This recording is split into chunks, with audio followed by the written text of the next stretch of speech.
Shalom Kak Santi, selamat siang. Shalom, Akhirnya kita ketemu selamat lagi. siang. Shalom juga buat sahabat ketiga juga yang lagi nonton sekarang. Gak kerasa kita udah ada di episode ketiga podcast Suka 3. Dan hari ini episodenya cukup spesial karena tadi tuh Kak Santi juga sempat jawab beberapa pertanyaan dari adik-adik kita di talk show OMKB 2020. Dan karena keterbatasan waktu juga ya Kak ya, teman-teman juga Iya, akhirnya betul. kita memutuskan untuk melanjutkan pertanyaan di podcast kali ini. Mungkin ini sudah ada beberapa pertanyaan juga nih Kak yang masuk ke Janet. Mungkin bisa Janet bacakan untuk mulai dari pertanyaan pertama ya Kak. Jadi Oke, seperti ini Kak. Bagaimana caranya agar kita dapat selalu memiliki iman yang kuat dalam menghadapi cobaan yang membuat kita goyah? oke. Untuk supaya iman kita tetap kuat, tidak banyak treatment gitu ya.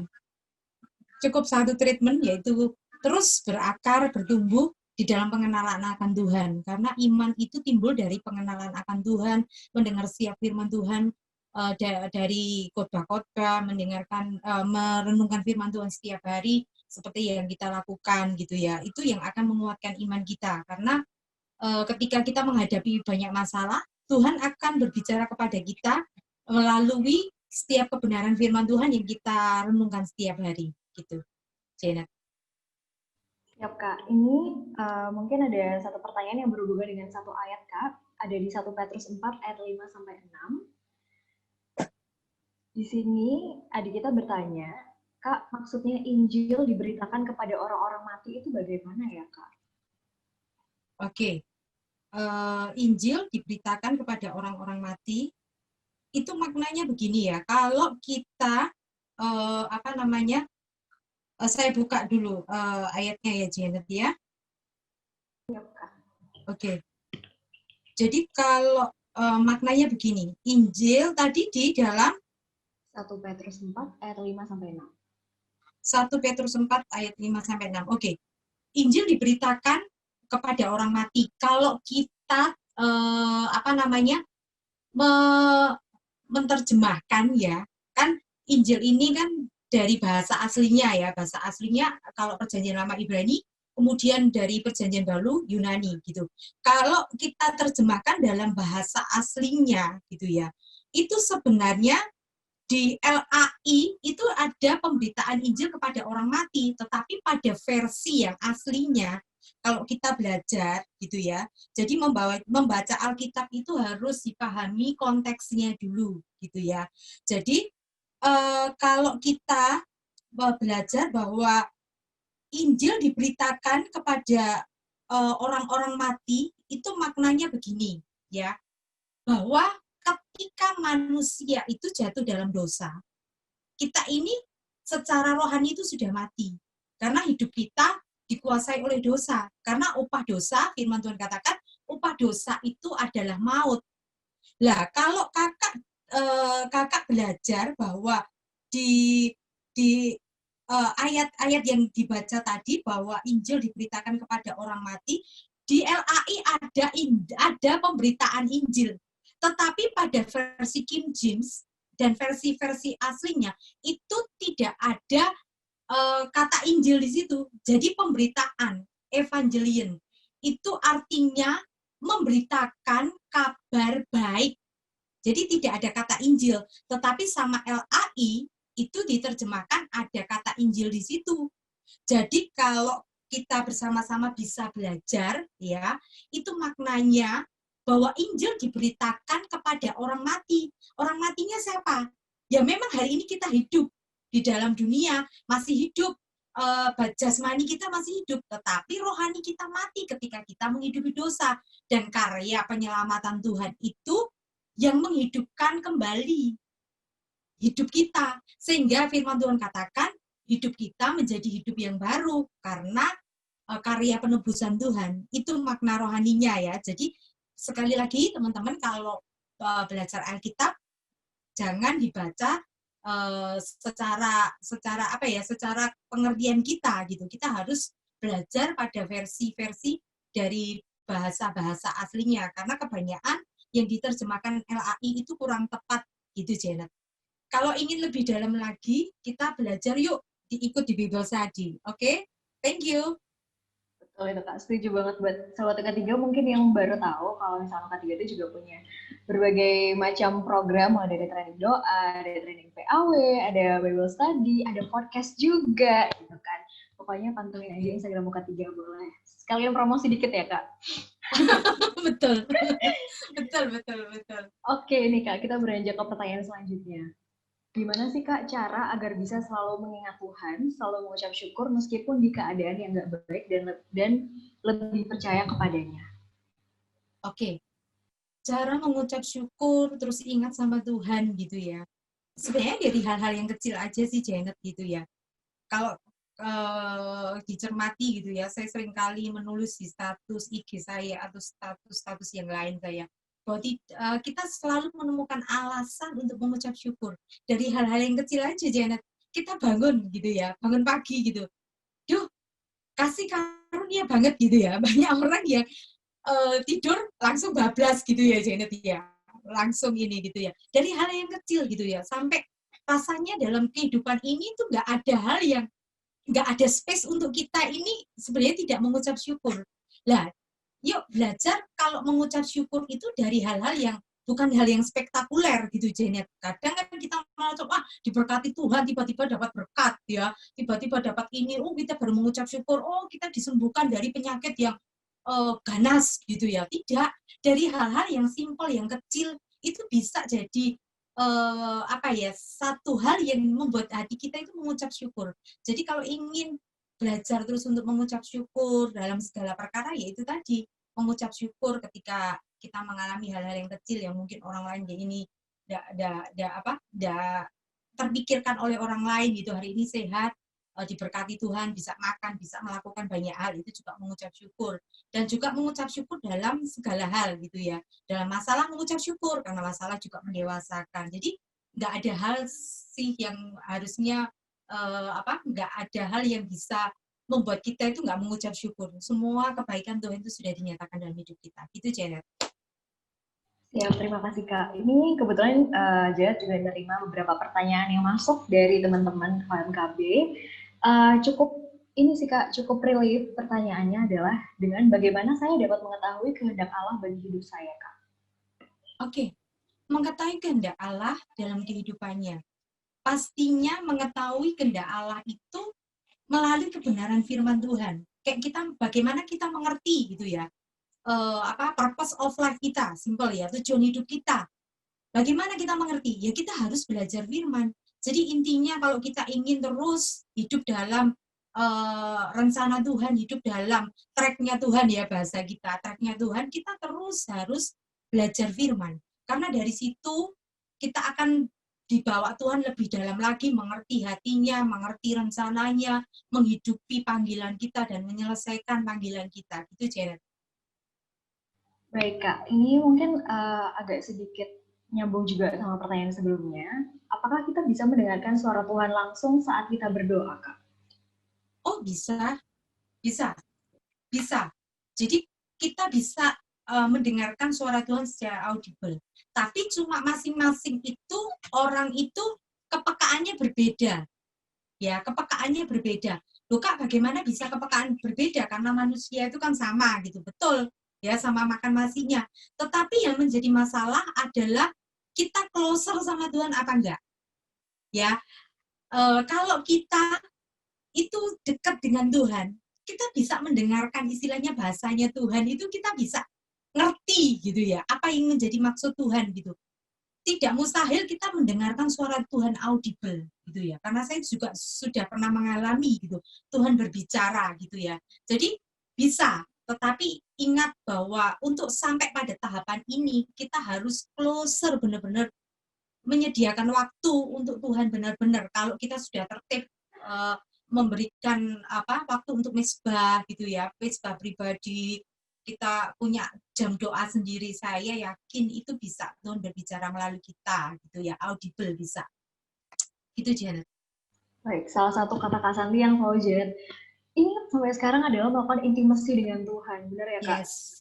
Yeah. Untuk kita bisa belajar untuk tahu yang mana suara Tuhan, yang mana bukan, harus deket-deketan terus sama Tuhan. Ya, Ini ada betul. pertanyaan selanjutnya nih Kak. Kita sebagai manusia pasti jatuh bangun dalam dosa. Apakah pengampunan Tuhan itu tetap ada buat kita jika kita tidak sengaja maupun sengaja mengulangi dosa tersebut Kak? Oke. Pengampunan Tuhan selalu tersedia bagi kita. Jadi kasih karunia Tuhan, kasihnya Tuhan itu benar-benar tanpa syarat gitu. Tetapi yang harus kita belajar ya Janet ya, kita harus pemberesan sama Tuhan. Kalau kita melakukan dosa yang sama, terus tidak dibereskan di hadapan Tuhan, dan itu tadi berkomitmen untuk bertobat. Tuhan tuh tahu seberapa kekuatan kita gitu ya. Kalau kita belum bisa ya kayak orang tua melatih anaknya gitu kan enggak langsung bisa dilatih jalan langsung dipaksakan untuk berjalan. Begitu juga dengan Tuhan. Tuhan tahu kemampuan kita. Tetapi Janet yang harus diperhatikan jangan sampai kasih karunia ini dijadikan alasan untuk melakukan dosa yang sama gitu ya. Karena istilahnya ada saatnya bahwa apa yang kita lakukan itu akan kita tuai akibatnya gitu ya. Tuhan tetap mengampuni, tetapi ingat Janet, bahwa apa yang kita tabur itu kita tuai. Dan tuai itu Janet, itu bukan cuma nanti di surga. Di dalam kehidupan kita pun di sekarang ini gitu ya, di kenyataan hidup itu kita bisa menuai apa yang kita lakukan. Nah, itu yang jadi pemikiran kalau kita mau melakukan hal yang salah lagi gitu. Kalau mengampuni pasti diampuni.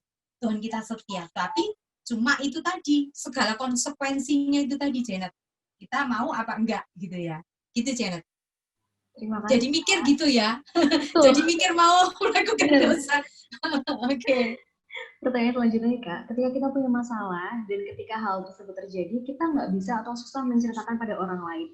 Selain berdoa, hal apa sih Kak yang bisa kita lakukan? Oke. Kalau kita masalah selain kita bercerita sama Tuhan, mungkin kita ini nggak orang yang tipikal orang yang apa itu namanya apa ya nggak mudah untuk sharing gitu ya. Yang kita lakukan apa gitu ya? Ya memang pertama berdoa, belajar firman karena Tuhan bisa berbicara kepada kita ya, jadi solusi segala masalah itu sebenarnya firman Tuhan, dan kita boleh apa ya belajar. Kalau sekarang kan enak banget gitu Janet ya, kita misalkan masalah ini bagaimana ini kita bisa searching kan melalui Mbah Google gitu ya tentang firman, dan itu juga menguatkan gitu ya, menguatkan apa menjadi masalah kita. Kan ada juga apa nilai-nilai firman Tuhan yang dibagikan oleh banyak hamba-hamba Tuhan melalui YouTube, melalui Google gitu ya. Jadi bisa kalau kalau segen untuk menceritakan ya Janet ya. Gitu Janet. Oke Kak, ini kita beralih ke pertanyaan selanjutnya. Apa pendapat Kakak jika ada seseorang yang beragama Kristen tapi tidak pernah ke gereja? Saya kenal seseorang yang seperti itu tapi tidak tahu cara menanggapinya nih Kak. Oke, orang Kristen tidak pernah ke gereja. Harusnya kan firman Allah juga jangan sampai kita meninggalkan gitu ya pertemuan-pertemuan ibadah supaya tidak timbul akar kait gitu ya. Memang sudah jelas bahwa beribadah penting gitu. Sampai kita waktu beribadah offline itu kadang banyak orang merasa bahwa wah kok nggak bisa dapat maknanya karena kita ibadah itu selain kita bertemu dengan saudara-saudara kayak seiman gitu ya, tapi kita juga diajar untuk berdisiplin diri. Kalau kita ibadah offline gitu kan nggak ada yang tahu gitu ya, kita ngapain gitu ya, nggak mandi dan lain sebagainya, nggak apa-apa gitu. Kalau ketemu dengan orang-orang seperti itu, kita bisa mengajak. Nah, mengajak mereka untuk ayo kembali beribadah yuk gitu ya. Karena gini, mungkin itu kelihatannya saja ya Janet ya. Orang itu nggak males atau apa-apa kita menilai seperti itu. Tapi sebenarnya kalau nanti kita gali, itu nanti akan ada apa sih yang membuat dia nggak ke gereja gitu ya. Nah, dari situ kita tahu bagaimana mengajak dia gitu ya. Misalkan ada kepahitan dengan seseorang di gereja dan lain sebagainya. Kita baru akan tahu bagaimana treatmentnya mengajak dia ke gereja. Tetapi sekali lagi kakak menasihati, hati-hati juga kalau berhubungan dengan orang lain, menasihati atau mengajak jangan sampai kita juga belum melakukan tetapi mengajak orang gitu ya. Jadi bagi saya ya ayo gitu, biarlah mereka melalui kehidupan kita. Oh kamu kita berbuat baik, kita sopan dan lain sebagainya. Oh dia melihat, oh ya sih temanku ini sopan, temanku ini baik, hidupnya baik karena beribadah. Biarlah itu membuat orang ini mau datang ke gereja. Gitu Janet. Baik Kak, semoga tadi jawaban dari Kak Santi membantu pertanyaan dari adik kita yang satu tadi. Oke. Kak, jika kita dihadapi pada suatu keadaan di mana kita harus berbohong atau berdalih, apakah boleh? Seperti Raja Daud saat berada di Gad, ia berpura-pura menjadi seperti orang gila. Juga ada tertulis dalam Matius 10 ayat 16, lihat aku mengutus kamu seperti domba ke tengah-tengah serigala, sebab itu hendaklah kamu cerdik seperti ular dan tulus seperti merpati. Oke, berbohong ya. Raja Daud seolah-olah jadi orang gila gitu ya, jadi orang nggak waras karena menghadapi Raja Alkis gitu ya. Jadi kita mesti membaca Alkitab itu dilihat konteksnya dulu gitu ya, Janet ya. Kita belajar melihat konteks apakah situasinya seperti itu, karena kalau kita kadang membaca Alkitab gitu ya, itu kalau tidak salah itu ada relate-nya dengan ayat sebelumnya di pasal sebelumnya di situ itu ada gitu ya, pada saat kalau tidak salah, sebentar saya buka ayatnya ya.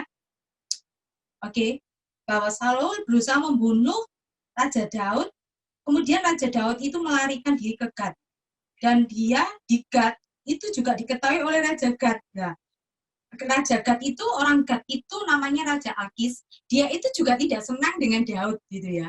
Tidak senang dengan Daud karena Daud sudah membunuh Goliat.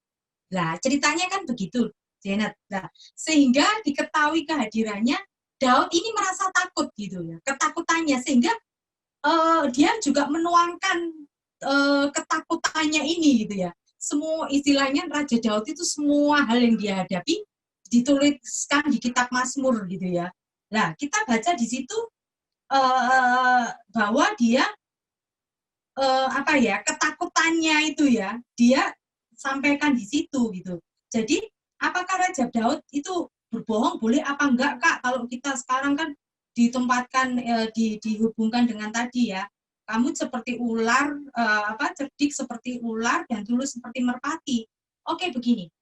Alkitab itu tidak semua ya, Alkitab itu kan jadi Alkitab sekarang namanya kitab kanonik itu melalui proses yang panjang gitu. Nah, kisah-kisah dalam Alkitab itu Janet, itu kita harus tahu bahwa kadang ada kisah-kisah yang menurut kita harusnya kamu nggak pantas seperti ini. Kayak misalkan Raja Daud itu bukan orang yang, memang orang yang sangat dikasihi Tuhan, tetapi kalau kita lihat kehidupannya gitu ya, waktu dia jatuh dalam dosa dengan Betseba gitu ya, harusnya kan kita bilang gitu loh, kan kamu tahu firman Tuhan, kenapa dia sampai jatuh? Lah, Alkitab ini mencatatkan ini, memberitahukan ini kepada kita, supaya kita tahu bahwa kita ini manusia biasa. Tuhan tuh tahu, manusia biasa kan kecenderungannya ya Janet ya. Katanya Rasul Paulus, aku ingin melakukan yang baik, tetapi yang jahat yang tak lakukan. Lah, kan seperti ini. Lah, dari sini kita bisa belajar. Ya, belajar. Kalau Raja Daud berpura-pura, harusnya nggak berpura-pura. Siapa tahu, karena Tuhan menyertai dia kan. Immanuel, Tuhan, karena dia adalah raja yang diurapi. Dia sudah raja diurapi gitu ya, sama hambanya gitu ya. Dia sudah sah jadi raja di hadapan Tuhan. Harusnya dia yakin bahwa dia disertai Tuhan. Tetapi itu tadi, Janet, kemanusiaan itu tadi loh, Janet. Gitu kan. Dia takut, khawatir gitu. Harusnya itu nggak ada. Nah, dari sini kalau kakak bisa menyimpulkan, ya, menyimpulkan bahwa harusnya kita tidak mengulangi kesalahan yang sama. Ya loh, kita khawatir, kita cemas. Padahal Tuhan firman-Nya ngomong, aku menyertai kamu. Begitu juga dengan Raja Daud. Nah, terus direlatekan dengan biarlah kamu itu dikirim dari domba di tengah-tengah serigala. Jadi sebenarnya fokusnya itu kita ini dikirim seperti domba di tengah-tengah serigala. Itu makna, bukan makna, itu tipologi namanya, gitu ya. Penggambaran. Jadi kita ini berada di dunia yang jahat, seperti domba di tengah-tengah serigala. Makanya firman Tuhan, kamu harus cerdik, seperti ular. Cerdik itu bukan licik loh. Cerdik yang dimaksud kalau dibaca dalam bahasa konteks, bahasa aslinya, itu cerdik, itu bijaksana, Janet. Ya toh, ular itu kenapa kok gambarannya ular? Ular itu kan pinter meles gitu ya. Punya saya nggak ngerti banyak dunia perularan gitu ya. Tetapi ular itu ada satu bagian tubuhnya yang kayak punya sensor gitu loh. Kalau ada mangsa, kalau ada ini, kalau ada ular itu digambarkan seperti itu, bukan licik, tapi cerdik, bijaksana, peka. Lah itu tadi Janet, bijaksana dan peka seperti ular dan tulus seperti merpati. Kita mengerjakan segala satu, nolong orang juga harus tulus, karena orang-orang tulus katanya Tuhan, orang-orang yang mendapat bagian dari kerajaan surga gitu ya. Orang-orang yang tulus adalah orang yang dekat dengan Tuhan. Nah itu, dua hal itu. Jadi yuk belajar memaknai Alkitab tidak saja di konteks yang sempit, literal gitu ya, menerjemahkan, tapi juga ada makna rohani di balik semua ayat yang kita baca. Ya kembali lagi, kalau pengen ngerti banyak tentang firman Tuhan, yuk ikut Bible Study. Oke deh. Oke Kak, ini pertanyaan selanjutnya. Kak, saya mau cerita keresahan saya. Banyak akun-akun Instagram yang berlabel Kristiani, namun bahasanya selalu saja tentang percintaan antara dua insan, bukan tentang Tuhan. Padahal menurut saya masih banyak hal-hal yang masih bisa ditelisik dalam kekristenan. Bagaimana pendapat Kakak? Oke, ya.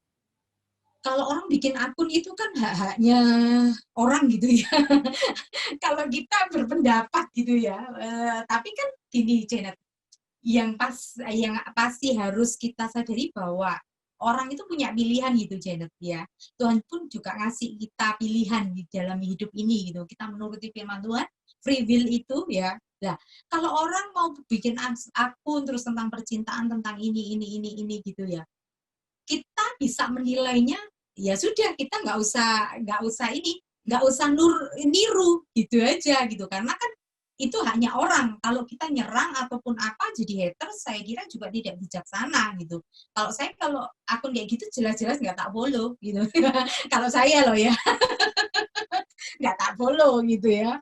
Jadi apa yang memberkati, tetapi kan kita nggak bisa langsung ke counter orang itu, oh kamu nggak boleh begini, ini nggak bisa aja.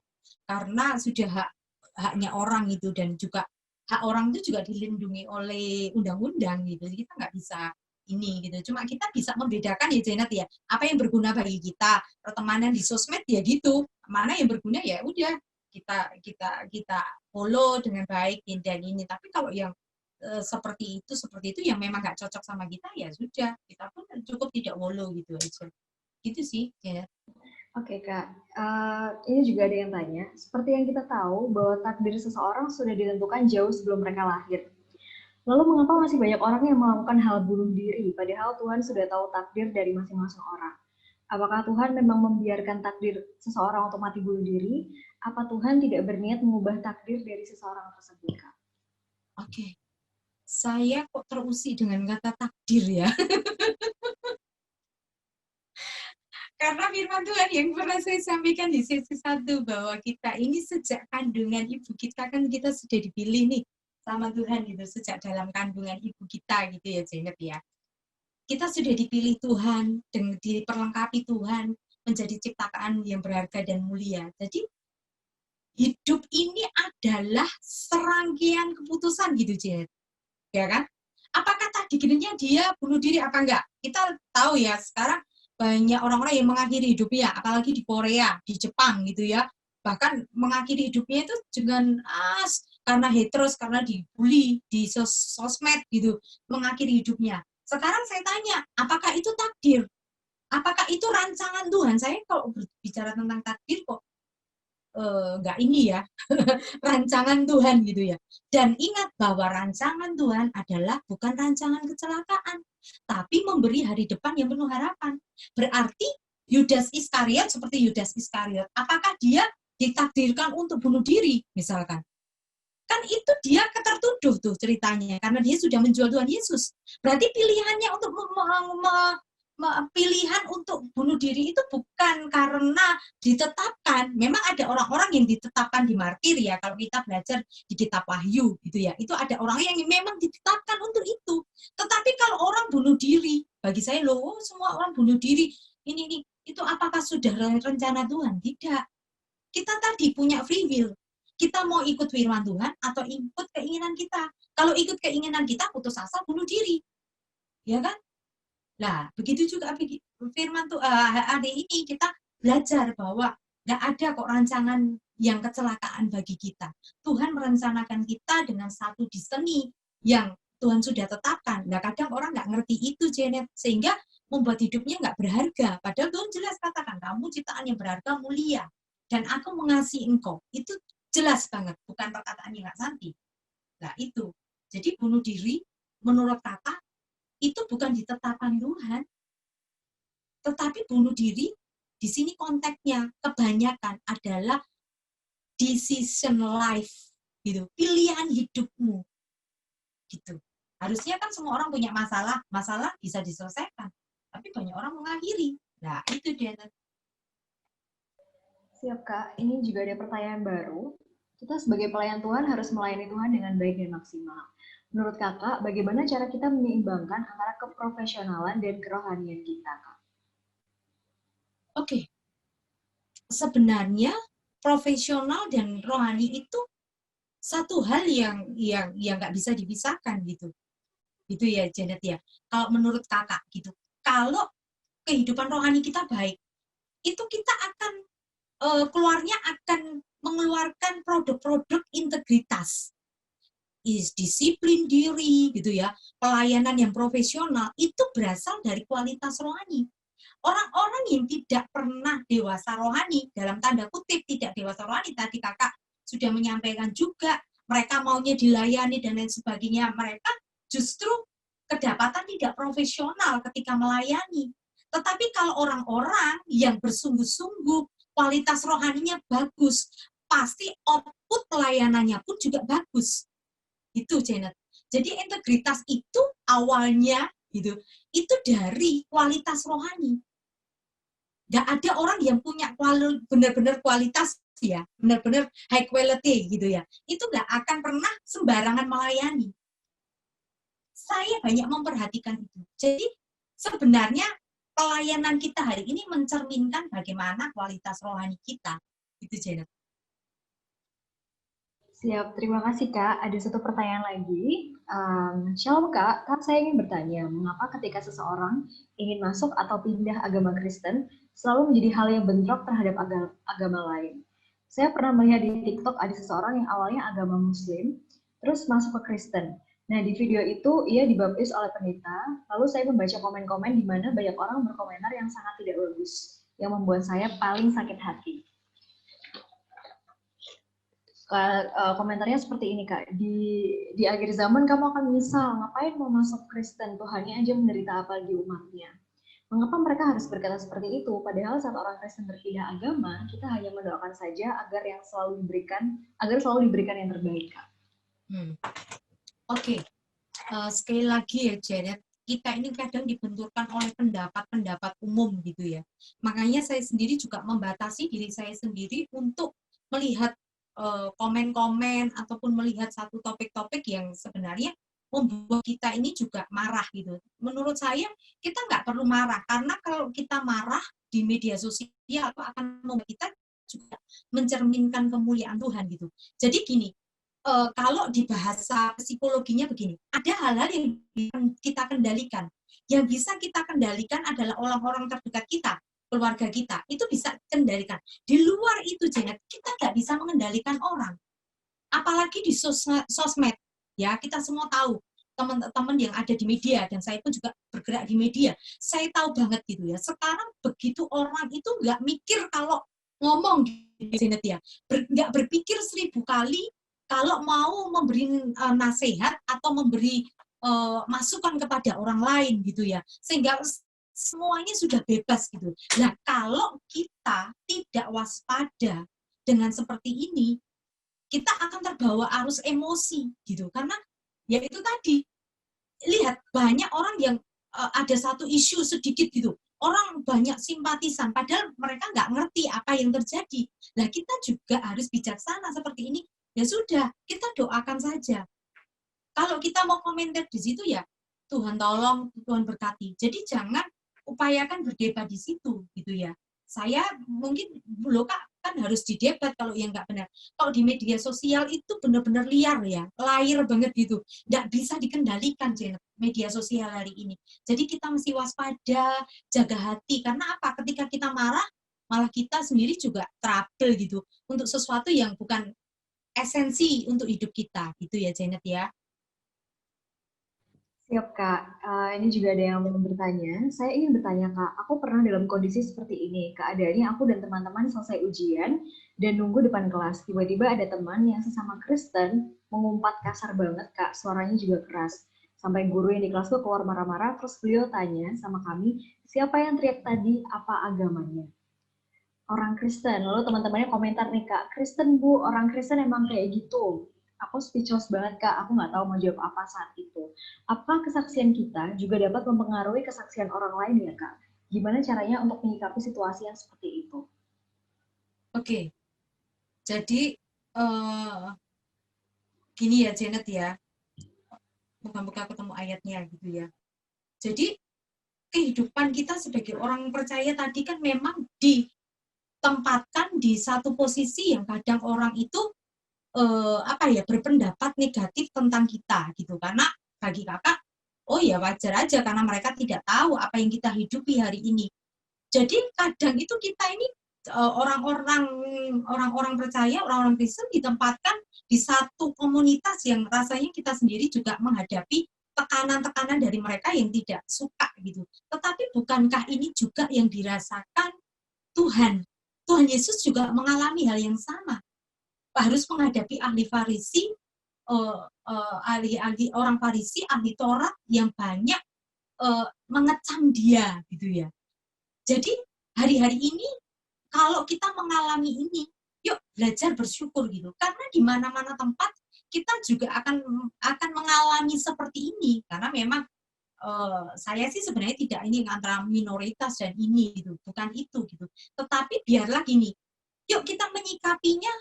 Ya sudah, mereka mau mengelabeli kita apa gitu. Itu terserah mereka. Tetapi yang penting ketika output kita benar, mereka akan lihat kita beda dengan mereka. Kalau mereka mengumpat, katanya Tuhan Yesus, kalau mereka mengumpat, mencaci, jangan dibalas mencaci. Tuhan Yesus katakan, kamu mendengar bahwa kasihilah sesamamu, tapi bencilah musuhmu. Tuhan enggak. Standarnya Tuhan Yesus apa? Ya toh, kasihilah musuhmu dan berdoa untuk orang yang menganiaya kamu. Itu clear.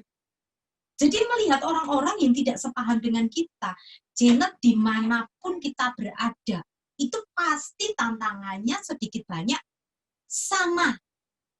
Karena kita dilihat orang yang berbeda. Karena firman Tuhan tadi katakan bahwa kita bukan berasal dari dunia. Kita hidup baru di dalam Tuhan, dunia nggak mengenal kita. Nah, itu. Masalahnya begitu dan kita harus paham itu.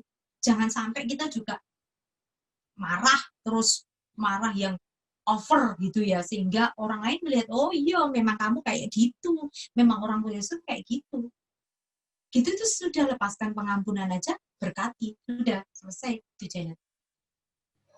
Siap, Kak. Ini mungkin ada salah satu pertanyaan yang dialami adik-adik UMKB. Kak, minta saran dong, kenapa dalam perkuliahan ini sering merasa kurang yakin atas tugas, selalu berserah, tapi tetap aja rasanya berat, sering nangis juga, Kak, tiap malam. Oke. Waduh, tiap malam ya. Oke, kalau masalah tugas, saya rasa itu masalah manajemen waktu sih teman-teman. Mungkin teman-teman adik-adik ini kan masih baru ya Janet ya, masih adaptasi dan itu wajar gitu ya. Yang biasanya SMA santai, apalagi sekarang sekolahnya kan serba online gitu ya, serba ini gitu ya, enggak ada ketemuan gitu dan tugas-tugasnya juga dapat kelonggaran gitu ya. dan sekarang juga masuk dan ujian itu dipermudah karena online gitu ya, karena pandemi ini. Lah, ini memang butuh waktu sih gitu ya.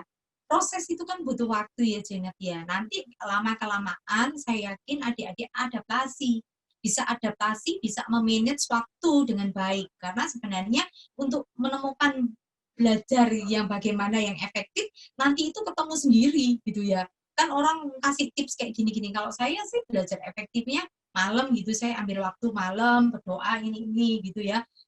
Saya dulu kalau zamannya masih kuliah, kos di dekat kampus juga, Janet, saya dengarkan Batra Suara Yuda yang sampai malam itu Kak Hadi gitu ya. Kebetulan saya kenal Kak Hadi, saya sambil mendengarkan Kak Hadi, saya belajar, saya selesaikan tugas, ini dan lain sebagainya, doa kayak gini.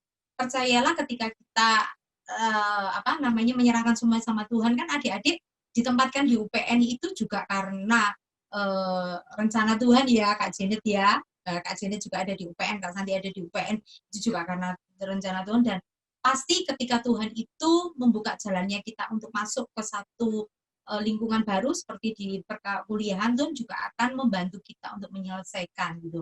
Asal kita mau disiplin sih gitu. Kadang itu bukan karena nggak berat itunya ya Kak Janet ya. Kadang kita ini terlalu banyak main gawainya, gadgetnya, terus betul apa enggak gitu kan. Kadang saya juga marahi Lora gitu ya. Yo, kamu kok ini gadgetnya kayak gini gitu ya, seneng BTS gitu, sehingga tiba-tiba deadline-nya harus besok diselesaikan gitu. Wah, gelabakan. Itu nanti akan itu sebenarnya sih manajemen waktu ya. Karena manajemen waktu itu juga tidak saja untuk kita yang berkuliah gitu. Bagi kita yang kerja nih ya, yang Kak Janet juga sudah mencicipi dunia kerja, kita kan kadang dikejar deadline itu, apalagi kita di media nih gitu ya, dengan sebagai profesional kan deadline gitu. Kan itu sebenarnya, loh saya deadline masih sempat kok Kak Janet, deadline masih sempat masak gitu ya, padahal besok mesti presentasi ini masih sempat bikin PPT untuk training ya, masih sempat konseling kalau orang mau konseling, masih ikut doa malam sama adik-adik juga, masih ngajar gitu ya, masih melayani gitu. Itu sebenarnya manajemen waktu sih gitu. Jadi adik ya yang bertanya, nanti adik lambat laun akan tahu bagaimana kehidupan mahasiswa itu kayak apa gitu. Oke. Semangat buat adik-adik yang bertanya. Ya. Dari Kak Santi sangat-sangat membantu. Yang penting time management, semangat kuliahnya teman-teman. Kak, ini juga ada pertanyaan cukup unik nih Kak, menurut Janet. Kak, gimana sih caranya supaya pasangan kita nggak bosen sama kita, Kak? Waduh. Aduh, bosen. Aduh, tips-tipsnya ya Janet ya. Aduh, kalau kakak ini pasangannya kan tentunya ini masih tahapan sebenarnya kan pacaran nggak ada tuh di firman Tuhan tuh. Tahapan pertemanan tapi serius ya Kak, gitu ya. Pertemanan tapi serius ya. Pasangan tidak bosen gitu ya. Wah, mestinya tanya kayak gitu, tanya Kak Yakob dong. Gimana nggak bosen gitu ya. Oke. Untuk supaya pertemanan aja ya, bukan pasangan ya. Kalau pasangan tuh kan kesannya sudah menikah gitu loh Kak Janet gitu ya. Ya kan, sudah yakin ya. Kayak Kak Yakob sama Kak Santi ini kan pasangan gitu. Couple gitu, soulmate gitu ya. Nggak bisa dipisahkan sampai maut gitu, memisahkan gitu ya. Kalau berhubungan pertemanan, bagaimana membuat enjoy ya teman kita, teman closer friend ya, teman dekat kita untuk nggak bosen sama kita ya, kita support, kita saling menghargai, saling percaya gitu ya, komunikasi, terutama sih komunikasi ya Kak Janet ya, karena ketika komunikasi bagus gitu, kita saling memahami, itu apapun hubungannya gitu ya, berhubungan dengan kerja, berhubungan dengan apapun, kalau komunikasinya bagus, saya rasa nggak ada kendala sih gitu. Kalau supaya dia nggak bosan gitu, apakah kita harus make over, nggak deh gitu ya. Kalau memang dia memang untukku gitu ya, dia bisa terima apa adanya gitu kan, apa yang kita miliki, kekurangan kelebihan bisa sih. Jadi kita nggak perlu ribet ya, kalau ngomong supaya nggak bosen tuh nggak perlu ribet gitu ya, kayak ibu-ibu aja ya, bosen nanti suaminya ini disetrika gini-gini, wis gitu ya. Jadi ya apa adanya aja, komunikasi yang baik, maunya apa, dibicarakan dengan baik. Saya rasa gitu sih, gitu. Siap, Kak. Kalau nanti trik-triknya nanti, kalau yang lain-lain tentang pasangan nanti dia itu masuk di dalam konseling pernikahan gitu ya, atau masuk di bagian buku yang kami tulis gitu ya. Siap, Kak. Oke. Pertanyaan selanjutnya, apakah semua orang bisa selamat? Dan apakah tindakan dan perbuatan kita mempengaruhi kasih karunia Tuhan yang Dia berikan kepada kita? Oke, semua orang yang percaya kepadanya tidak binasa, melainkan peroleh hidup yang kekal. Itu adalah jaminan, ya, jaminan dari firman Tuhan, bukan Kak Santi yang bicara, ya. Dan itu ayat hafalan banget kan, gitu loh, ya kan? Pasti teman-teman tahu ayatnya di mana, gitu ya.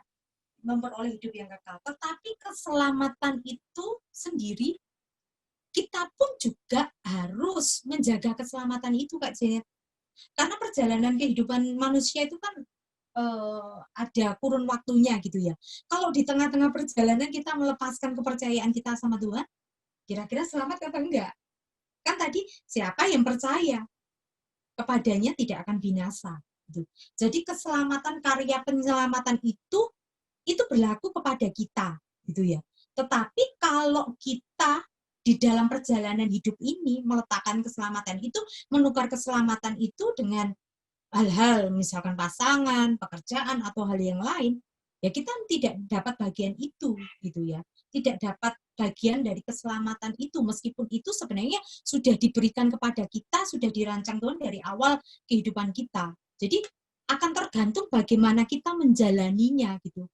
Makanya yuk kerjakan karya keselamatan kita. Ada satu hal yang kita harus lakukan. Kita harus mengerjakan. Bagaimana cara mengerjakannya, Kak?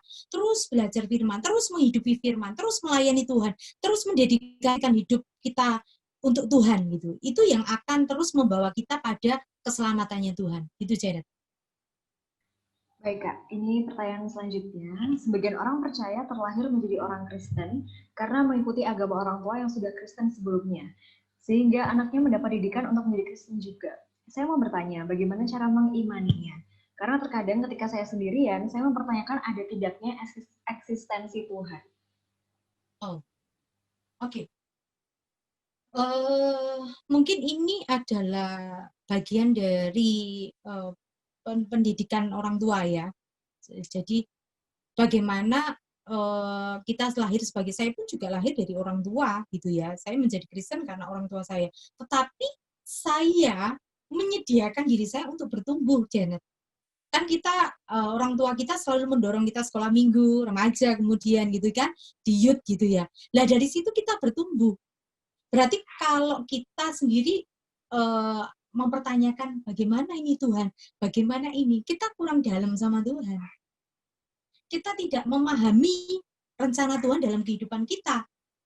Keberadaan kita di muka bumi bukan karena orang tua kita yang menikah, kemudian mengandung, terus melahirkan kita. Tetapi ada purpose of life yang harus kita kerjakan selama kita di bumi.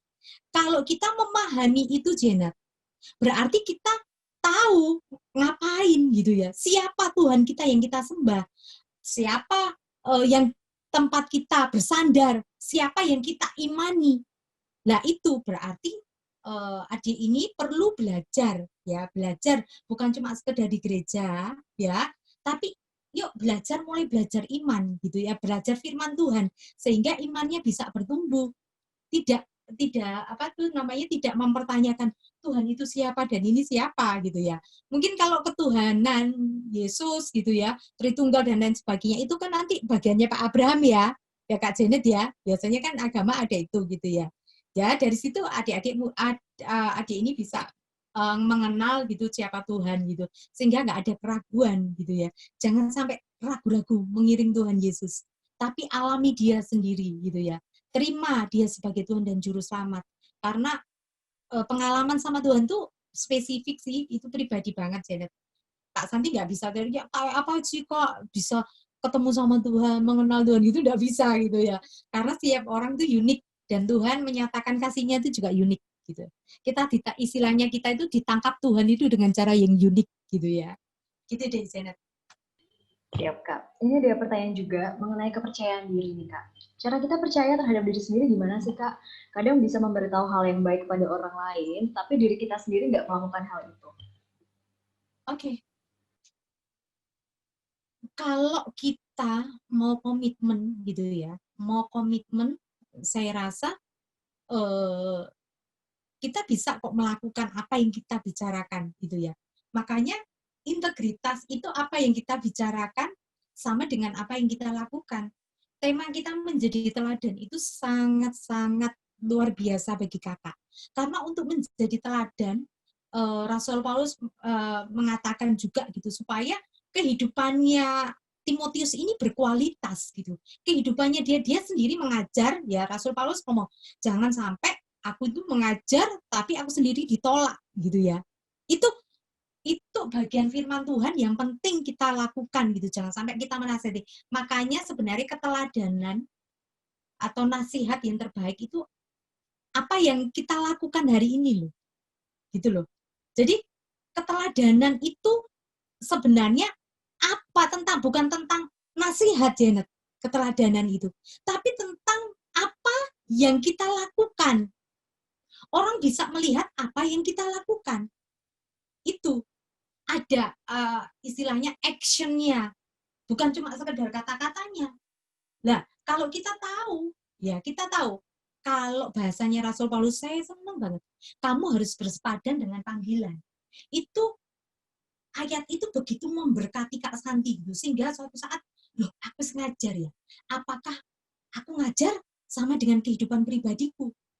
Makanya Kak Santi selalu ngobrol sama teman-teman yang mulai mengajar, ajarkan apa yang kamu hidupi. Jadi istilah gini, kalau kita belum melakukan, jangan memberi nasihat Kak Janet. Ya kan? Misalkan gini, kamu misalkan ya, kamu harus berdoa, ini harus berdoa, punya jadwal doa teratur dan lain sebagainya. Padahal kita tidak punya misbah pribadi. Menurut saya jangan memberi nasihat ketika kita belum melakukan. Kecuali ya Kak Janet, kecuali nasihat untuk masalah-masalah tertentu gitu. Tapi kalau untuk nasihat-nasihat yang itu sifatnya sesuatu yang kita lakukan, itu harus kita sendiri yang lakukan dulu. Apa yang kita ingin, firman Tuhan katakan, apa yang ingin engkau orang lakukan, kamu harus melakukan terlebih dahulu. Makanya kalau itu terjadi, kita nggak munafik. Apa yang kita omongkan, ya kita lakukan. Jadi kalau tidak bisa melakukan, lebih baik jangan bicara. Lebih baik jangan memberi nasihat. Itu Kak Janet. Baik Kak, ini ada satu pertanyaan tentang Kak, tolong jelaskan tentang kerajaan 1000 tahun. Terima kasih. Wah. Kerajaan 1000 tahun ya. Itu nanti akan masuk di eskatologi sih. Eskatologi itu ilmu yang mempelajari tentang akhir zaman kalau di teologi ya. Itu nanti akan jadi bagian dari Bible study. Tapi itu nanti akan tahun depan gitu. Karena sebenarnya sebelum kerajaan 1000 tahun sendiri itu kan itu di Kitab Wahyu ya, eksposisi Kitab Wahyu ya. Kitab Wahyu sendiri kan banyak gitu. Itu penglihatan dari Rasul Yohanes gitu tentang akhir zaman gitu ya. Itu banyak sekali tipologi, sehingga banyak sekali teman-teman yang ngomong kalau ini kok nggak bisa ngerti Kak, udah ini gimana ini dan lain sebagainya. Itu akan kita pelajari. Apa tanda mirip Kristus, apa angka 666 itu sebenarnya masuk di eskatologi. Cuma mungkin ini kakak akan kasih gambaran singkat aja gitu ya. Apa kerajaan 1000 tahun? Karena gini, sebelum kerajaan 1000 tahun kalau kita akan baca di mana ya, di Kitab Wahyu. Yuk kita ini Wahyu itu Kak. Jadi Kitab Wahyu itu nanti pusat dari pemberitaan akhir zaman itu nggak bergeser dari Kitab Wahyu gitu ya. Kitab Wahyu itu nanti akan ada banyak gitu ya. 7 jemaat, kemudian jemaat-jemaat ya. Jemaat-jemaat itu nanti artinya apa Kak gitu ya. Tentang penatua keempat bintang, ada meterai, ada sangkakala, 7 meterai, 7 sangkakala. kemudian ada perang Harmagedon gitu, ada Antikris, kemudian baru memasuki kerajaan 1000 tahun. Lah kerajaan 1000 tahun itu apa Kak? Gitu ya. Kalau pas Kakak ngasih pandangannya, karena penjelasan itu bisa 2 kali pertemuan atau ini gitu ya. Jadi kerajaan 1000 tahun itu ada ketika iblis itu diberi kesempatan ya, dilepaskan sesaat gitu ya, dan itu membuat kerusakan luar biasa gitu ya. Dan itu nanti ada perang Harmagedon. Harmagedon apa Kak? Ya, perang antara antikris, nabi-nabi palsu, dan Tuhan Yesus sendiri gitu ya. Setelah itu iblis dimasukkan ke neraka lagi gitu, dan itu kerajaan 1000 tahun itu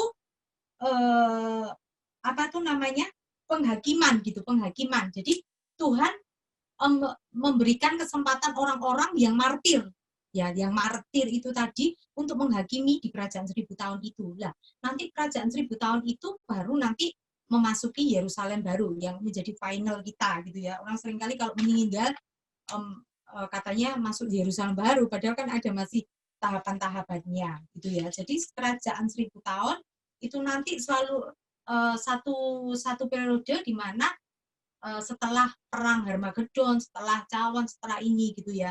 Saya harap teman ini, adik ini bisa ini ya, bisa mengikuti Bible study yang akan kita lakukan di setiap bulannya gitu ya, supaya kita nanti akan banyak tahu tentang kerajaan 1000 tahun itu apa gitu ya. Karena kerajaan 1000 tahun itu juga ada versi, kalau bicara tentang itu nanti akan berbicara tentang versi perjanjian lama, perjanjian baru gitu ya. Konteksnya akan lebar gitu ya. Nggak mungkin kita akan ngomongkan ini gitu ya. Jadi coming soon. Tunggu saja untuk Bible study selanjutnya gitu, Janet. Siap Kak. Oke Kak, kita menuju ke beberapa pertanyaan terakhir yang semuanya berhubungan dengan relationship nih Kak. Adik-adik kita ya. Oke. Ini Kak, ada yang tanya, Kak gimana sih cara membangun sebuah hubungan yang baik? Oke, tadi mirip-mirip deh ya. Membangun hubungan yang baik itu tidak lepas dari satu komunikasi. Dari komunikasi itu nanti kan akan memunculkan pengertian gitu ya, akan memunculkan support gitu ya. Nah kadang kita ini di komunikasi ya Janet, itu kebanyakan kalau kakak konseling kebanyakan titik beratnya ada masalah dalam sebuah hubungan gitu ya, meskipun itu juga pernikahan sekalipun, karena komunikasinya itu sudah tidak lancar, kebanyakan karena itu gitu ya. Jadi karena komunikasi tidak lancar, kesalahpahaman terjadi ya, miskom gitu ya, salah pengertian gitu, mindsetnya udah berbeda gitu ya, responnya berbeda. Lah untuk punya pemahaman yang benar itu tentang pasangan, tentang teman-teman kita, ya kita harus berkomunikasi dengan baik gitu ya. Bahasa komunikasi itu kan bahasa ini yang universal, yang saya yakin bukan cuma di dunia pelayanan, di dunia rohani, tapi di dunia marketplace saya kira juga butuh itu. Kita membangun teamwork gitu ya, itu juga butuh komunikasi. Jadi untuk membangun hubungan yang baik gitu ya, yang sesuai dengan apa yang kita inginkan, ya perbaiki komunikasi gitu. Itu Janet. Siap Kak, ini juga ada yang bertanya, Kak bagaimana kalau misalkan orang tua tidak setuju dengan pasangan saya, padahal sudah sama-sama seiman? Oke. Kebanyakan ini juga dilema gitu ya. Dilema gitu ya. Kalau untuk adik-adik yang baru kuliah, biarlah waktu yang akan menjawab gitu ya. Karena untuk lebih closer hubungannya kan ada harus step-step. Apakah nggak boleh memikirkan masa depan? Apakah nggak boleh mengimani? Boleh gitu ya. Tetapi yuk jalani dulu gitu. Saya yakin begini, setiap orang tua itu memang tujuannya baik gitu ya. Nggak mungkin ya yang kita pernah bahas tuh di podcast yang lalu gitu ya. Tetapi mungkin pandangannya berbeda ya, karena mungkin jarak antara kita sudah berbeda dengan generasi, pemikirannya berbeda, semuanya berbeda. Nah, bagaimana Kak supaya orang tua ini setuju gitu? Waktu yang akan menentukan. Kalau kita tahu, orang tua tahu kalau istilahnya kita berteman ini, dalam berteman, hubungan yang lebih dekat gitu dengan teman ini, itu tujuannya baik, menghasilkan hal-hal yang baik gitu ya. Saya yakin orang tua juga akan bisa melihat gitu. Kalau kita tambah bangkang, Janet gitu ya, tambah melawan orang tua gitu ya, pasti meskipun bukan pengaruhnya dari dia gitu, itu akan, oh ya karena kamu deket sama ini gitu kan Janet gitu. Biasanya kan orang tua begitu ya Janet ya, kan begitu. Jadi tunjukkanlah gitu hal-hal yang positif yang istilahnya memberkati, kita bisa jadi berkat melalui hubungan kita gitu. Kalau itu terjadi, adik-adik lebih bisa memanage waktu dengan baik, lebih bisa membantu orang tua, bisa disiplin dalam beribadah, bisa melakukan hal-hal yang baik. Saya yakin orang tua kita lambat laun bisa menerima gitu. Dan ingat bahwa kembali lagi ke bahasa komunikasi Kak Janet. Jadi kalau kita tidak memberi informasi yang benar, kan biasanya orang tua itu kalau misalkan ya ada temen cowok gitu kayak Lora gitu ya, ada cowok datang ke rumah gitu ya, kita kan sering orang tua itu ngintip-ngintip gitu ya. Kalau wah wah wah wah wah, wah, wah, misalkan ya cowoknya kan mungkin ngakak gitu ya, wah kita sudah berpikir ah nggak bener nih anak ya, karena belum kenal gitu ya. Perlu komunikasi yang baik antara anak ya, kita sebagai anak juga kita mengajak si dia untuk berkomunikasi dengan orang tua kita. Katanya kalau tak kenal maka tak sayang gitu ya. Ya, ayo jalin komunikasi yang baik dengan orang tua. Di samping itu juga kita harus menunjukkan bahwa ada hal-hal yang positif yang bisa membawa berkat dari setiap hubungan yang kita lakukan hari ini. Gitu deh. Siap, Kak. Oke, ini pertanyaan berikutnya adalah, bagaimana cara saya berdoa untuk papa saya yang belum percaya Tuhan, Kak? Oke. Kalau papa atau keluarga kita belum percaya kepada Tuhan, ya kita berdoa seperti biasa, seperti kita berdoa kepada Tuhan gitu. Jadi nggak ada bedanya berdoa mendoakan orang yang belum percaya sama Tuhan atau sudah percaya sama Tuhan tuh nggak ada bedanya gitu. Kita berdoa itu kan bahasa komunikasi kita dengan Tuhan. Jadi kita nggak mendoakan itu nggak terbatas ini ya Kak Janet, nggak terbatas sesama Kristen kita mendoakan enggak gitu. Saya sering kali mendoakan gitu ya. Kalau kecuali gini, kalau kita pergi ke rumah sakit nih, teman kita agama lain gitu, kakak kan sering kali besuk gitu ya, yang agama lain atau siapa gitu ya, saudara atau ini. Saya biasa menawarkan gini, saya boleh mendoakan tapi dengan pakai cara saya berdoa gitu ya. Kalau diperbolehkan ya berdoa. Tuhan Yesus ini atau Tuhan ini pakai bahasa yang universal nggak apa-apa gitu. Tetapi kan tujuannya nyampe gitu. Kalau saya ya di dalam nama Tuhan Yesus karena saya sudah permisi gitu ya. Jadi kita mendoakan orang percaya ataupun tidak, Tuhan juga sama-sama dengar kok Kak Janet gitu ya. Karena kita juga kan doa syafaat kita kan mendoakan jiwa-jiwa untuk datang kepada Tuhan. Itu kan kita mendoakan bicara tentang orang lain yang belum mengenal Tuhan supaya mereka percaya sama Tuhan. Lah begitu juga papanya ini tadi meskipun tidak percaya kepada Tuhan, belum percaya, bagus lagi kalau dengan mendoa mengajak ini papanya langsung bisa dibawa mengenal Tuhan secara pribadi gitu ya. Justru jadi berkat gitu ya. Tapi kalau papanya misalkan tidak mau kayak gini ya, jadi bisa ambil waktu di kamar berdoa untuk papanya. Mungkin tidak tumpang tangan atau bagaimana itu tidak apa-apa gitu. Tuhan dengar kok. Setiap seruan doa kita, Tuhan pasti dengar. Tidak ada doa yang sia-sia. Gitu Kak Janet. Siap, Kak. Pertanyaan selanjutnya, bagaimana cara kita mengembalikan kepercayaan terhadap orang yang telah menyakiti kita, Kak? Oke, mengembalikan kepercayaan gitu ya. Maksudnya kita percaya sama orang ya, karena yang menyakiti kita kan. Ya, jadi mengembalikan kepercayaan mungkin gini. Kadang kita ini kan jerah ya Janet ya. Kita pernah mengalami gitu, ketika kita disakiti, kita jerah gitu ya. Tetapi kalau kakak sendiri gitu ya, misalkan gini, ada teman gitu yang janjinya seperti ini, tapi nggak sesuai gitu ya, langsung kita kecewa gitu, atau dia melakukan hal-hal yang di luar ekspektasi kita gitu ya, atau kita kecewa gitu. Nah, bagaimana kita menyikapi, mengembalikan kepercayaan itu lagi. Itu memang butuh proses belajar ya Janet ya. Nggak bisa langsung mengampuni gitu. Kalau mengampuni ya kita mengampuni gitu. Tapi untuk percaya lagi gitu ya. Misalkan ada orang yang berutang ya. Sebenarnya berutang kan nggak boleh. Ya, tapi ini banyak kasus gitu ya. Tapi kan kalau orang menyalahgunakan istilahnya menyalahgunakan kepercayaan kita untuk kepercayaan selanjutnya kan kita jerah ya. Kalau kakak lebih baik akan lihat sikonnya dulu gitu ya. Ya, lihat sikonnya dulu. Orang ini bagaimana gitu.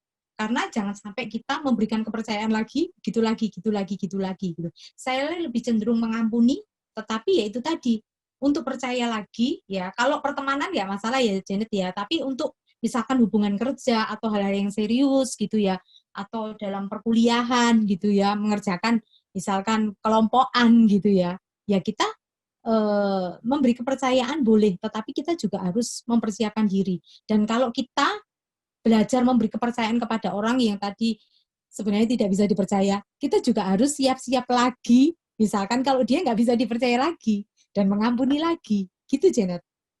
Kadang kita ini, oh ya wes, tak ampuni, tenan loh ya, tenan gitu. Ternyata kejadian lagi, kita sakit hati lagi gitu ya. Jadi yuk kita juga belajar untuk tidak sakit hati kepada orang yang sama yang mengecewakan hati kita gitu ya. Ya dilihat dulu kondisinya, apakah dia memang ada perubahan apa enggak gitu. Itu kepercayaan untuk sesuatu yang strategis ya, maksudnya yang penting gitu ya Janet ya. Itu Janet. Oke Kak, kita sudah memasuki pertanyaan terakhir ini Kak. Gimana tanggapan Kakak mengenai seorang Kristen yang tidak berkembang? Oke. Kalau tidak berkembang itu seperti apa? Ukurannya kan tidak disebutkan gitu. Apakah dia nggak percaya sama Tuhan? Apakah dia masih melakukan kehidupan yang lama gitu kan? Banyak kan indikator tidak berkembang itu kan banyak Janet gitu ya. Kalau kita menjadi orang Kristen yang tidak berkembang gitu ya, yang tidak bertumbuh gitu ya, kita harus belajar lagi firman gitu, kembali lagi ke firman karena gini, hidup kita itu harus menghasilkan buah. Ingat. Jadi setiap orang Kristen nggak cuma sekedar Kristen tadi, karena orang tua Kristen menjadi Kristen, tetapi purpose of life-nya kita, gitu ya, itu grade-nya tinggi. Kita harus menghasilkan buah. Katanya Tuhan Yesus kalau tidak menghasilkan buah ditebang, gitu ya. Kehidupan kita kan nggak cuma di sini aja gitu Kak Janet gitu ya. Kita harus berorientasi kepada kekekalan gitu. Kalau kita tidak bertumbuh di dalam Tuhan, kayak waktu hilang gitu loh Kak Janet. Ya waktu lost years gitu ya. Waktu lost time gitu ya. Kita nggak melakukan apa-apa, kita nggak berkembang, berarti ya kayak bayi. Bayangkan sedih banget ya. Kalau bayi sudah 5 tahun terus nggak bisa apa-apa, nggak bisa ngomong, nggak bisa gini, itu kan sedih gitu. Pastinya orang Kristen yang tidak berkembang itu mendukakan hatinya Tuhan. Karena Tuhan rindu dengan kebenaran firman Tuhan itu kita bisa bertumbuh. Nah Kak, kalau sekarang saya merasa tidak berkembang, misalkan dikembangkan pertanyaannya seperti itu, Kak, bagaimana saya kok merasa saya tidak berkembang, saya tidak bertumbuh. Yuk, mulai belajar mendisiplinkan diri, belajar firman gitu ya, belajar kebenaran firman Tuhan dan hidup dalam kebenaran firman Tuhan gitu ya. Seperti tadi Kakak katakan, belajar melakukan firman Tuhan dan menghasilkan buah itu menjadi berkat bagi orang lain. Karena kehidupan Kristen itu Janet. Akhirnya kan mandat Tuhan itu apa? Pergilah, jadikanlah bangsa murid-mu. Dan itu bukan kata orang, bukan gembala, bukan untuk pelayan Tuhan, bukan untuk siapa. Itu semua amanat agung itu berlaku untuk semua orang. Semua orang yang percaya kepada Tuhan itu harus melakukan itu. Jadi kalau Anda merasa hari ini belum berkembang, dan kok rasanya kok begini-begini aja, saya orang Kristen nggak ada berdampak. Yuk, cepat berubah. Selama ada kesempatan, ya, belum terlambat. Tuhan kasih kesempatan untuk kita berubah. Ayo lebih dekat lagi sama Tuhan, lebih banyak belajar lagi, mendengarkan firman Tuhan, lebih aktif lagi, mengikuti persekutuan-persekutuan, terutama adik-adik nanti ada PD gitu ya, ada menara doa ya dan lain sebagainya. Adik-adik bisa bertumbuh di situ. Ya, jadi jangan khawatir. Tuhan masih berikan kesempatan kita untuk bertumbuh melalui pelayanan di UPN ini. Gitu Janet. Siap Kak, akhirnya pertanyaannya Oke. sudah terjawab semua Kak Santi. Terima kasih banyak buat Terima waktu kasih, dan jawabannya. Janet. Terima kasih Oke. juga buat teman-teman yang udah tanya, semoga jawaban dari Kak Santi tadi membantu. Jadi juga mau ingetin buat teman-teman karena sempat tadi Kak Santi dan jadi juga sempat cerita soal Bible study ya Kak, ada training doa, training PAW, Ya. menara doa.